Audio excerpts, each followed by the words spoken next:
श्री सद्गुरु साईनाथ महाराज की जय। श्री विष्णु पंत बलवंत जी तलाथी के पद पर विले पार्ले में कार्यरत थे। बाबा की ख्याति सुनकर उन्हें बाबा के पास शिरडी जाकर उनसे मिलने की बहुत इच्छा थी, परंतु काम में व्यस्त होने के कारण वे जा नहीं पाते थे। सन 1917 में वे पहली बार शिरडी आए।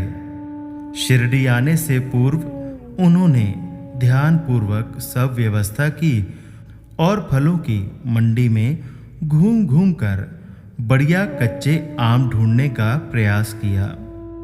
अंत में एक फल विक्रेता के पास उन्हें बढ़िया किस्म के आम मिल गए। यह निश्चित करके कि आम कच्चे हैं, उन्होंने आम की एक टोकरी खरीद ली और शिरडी के लिए रवाना हो गए। मार्ग में वे मन ही मन विचार करने लगे कि अगर मैं पके हुए आम खरीदता तो शिरडी पहुंचने तक वे गलकर खराब हो जाते, लेकिन ये कच्चे आम तो वहीं पर जाकर पकेंगे। कोपर गांव पहुंचकर वे शिरडी की ओर चल दिए।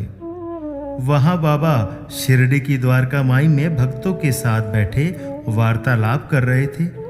अचानक द्वारका माई आम की खुशबू से महक उठी। भक्तगण आश्चर्य से एक दूसरे की ओर देखने लगे और सोचने लगे कि आम की खुशबू कहां से आ रही है, जबकि आसपास कहीं दूर दूर तक आम का नामो निशान भी नहीं था। और बाबा थे कि बस मुस्कुराए जा रहे थे। उधर विष्णु पंत जी शिरडी पहुंच गए थे। उन्होंने अपना सामान और आम की टोकरी कमरे में रख दी और स्नान आदि करके बाबा के दर्शन के लिए द्वारका माई पहुंच गए। उन्हें देखते ही बाबा ने उनका स्वागत करते हुए कहा, आ गए तुम?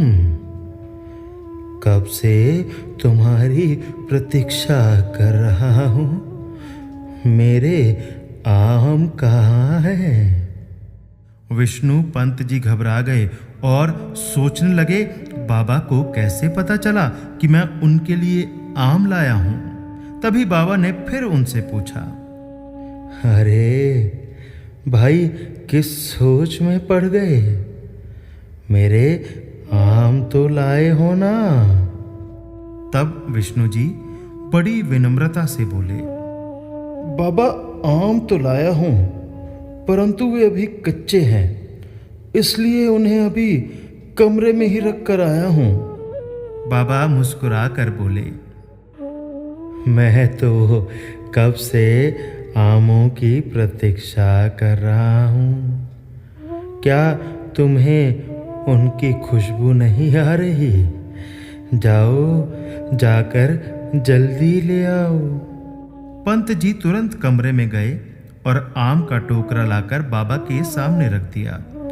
टोकरा खोलने पर सबके आश्चर्य का ठिकाना न रहा, क्योंकि टोकरी में रखे सभी आम पूरी तरह पक चुके थे और खाए जाने के लिए एकदम तैयार थे।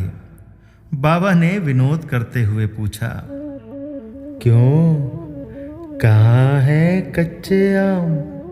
श्री पंत जी के पास कोई उत्तर नहीं था।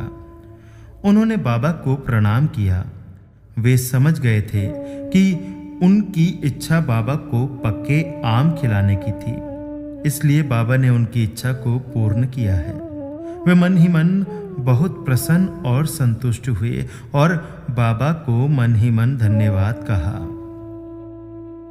सुख शांति आनंद के साईं हो भंडार, मैं अधम द्वारे खड़ा, मन की झोली पसार। मन में हो विश्वास तो साईं करे पूरी आस। श्री सद्गुरु साईनाथार्पणमस्तु। शुभम भवतु। ओम श्री साईनाथाय नमः।